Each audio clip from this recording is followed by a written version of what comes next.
Hey everybody, I'm Richie and you're looking for information on Web3, specifically the Dotsama ecosystem. Every single week, in 5 minutes or less, I'm coming up with weekly updates on the most exciting things happening in the ecosystem today. Let's jump in.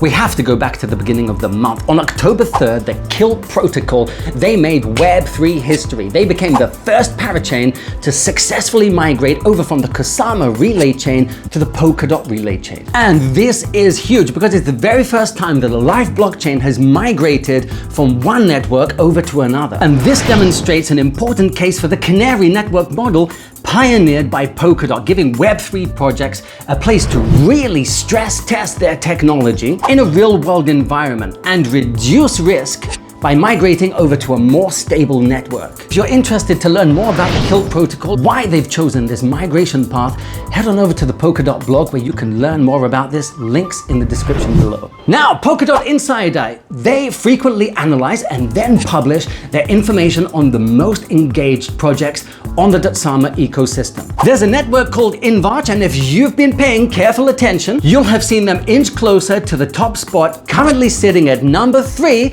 over the past 7 days. Why, you might ask? Great question. Community support. Tinkernet is the canary network of InvArch, and in the last video, I focused on their price discovery and LBP together with Basilisk. Of course, both on the Kusama network. So far, they've managed to do cross-chain transfers using the Nova wallet available on mobile devices. The Tinker token is available for transfer on the Basilisk dApp, and we are expecting staking to be going live on Tinkernet as a result of the LBP success, which, never forget, happened during a bear market and still smashed through expectation. InvArch is a network with multiple projects that not only complement one another for the betterment of its own community, but also for the larger community in Dotsama and definitely beyond. Bringing us to a project that you've just got to hear about, if for no other reason than for its really innovative nature. I just have to bring your attention to the Udl DAO. This is DAOs done differently.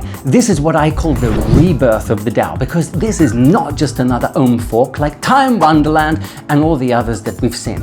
And to date, the DAO has been a truly rewarding experience for all participants. How is it different and what makes it different? After the awesome success of the LBP just last week, the InvArch team decided to do a Tinker airdrop for the members of the Udl DAO so that they could fully utilize something called the DAOist CDK. That is the Community Development Kit.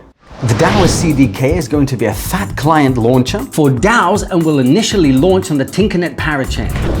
What is a fat client? A fat client is a computer in a client-server configuration that can function independently of the server. Yes, it is sometimes connected to the server, however, it has the capacity to completely function on its own. It's a revolutionary tool that brings true Web3 governance to the masses by seamlessly integrating with Discord as a user interface for its DAO members, but it's not limited to Discord. However, to dig in deeper and to fully understand the significance and the role that the DAOist CDK is going to play in the future of not only DAOs, but in the InvArch network as well, you have to check out the AMA with Dakota Barnett himself, but also the Medium article attached for the finer details and specifics on the airdrops. If you are interested to learn more and get into the DAO, time is of the essence. And on a final note, GetArch, the home of unstoppable code, has dropped some pretty cool alpha this week. Let's take a look. GetArch has been created as a reaction to the problematic nature of GitHub and GitLab, which can be rugged at any moment without your consent. Because it's centralized, it has happened, it will happen, and it's only going to continue. And for the full presentation, the founder of InvArch Network himself, Dakota Barnett, he'll be attending the Polkadot Summit on November 3rd of this very year in California. Now, you could attend there. However, if you're like me, based miles and miles away, then you can watch the whole thing, which will be available online. That leaves you fully updated on the most exciting news happening in the Dotsama ecosystem right now.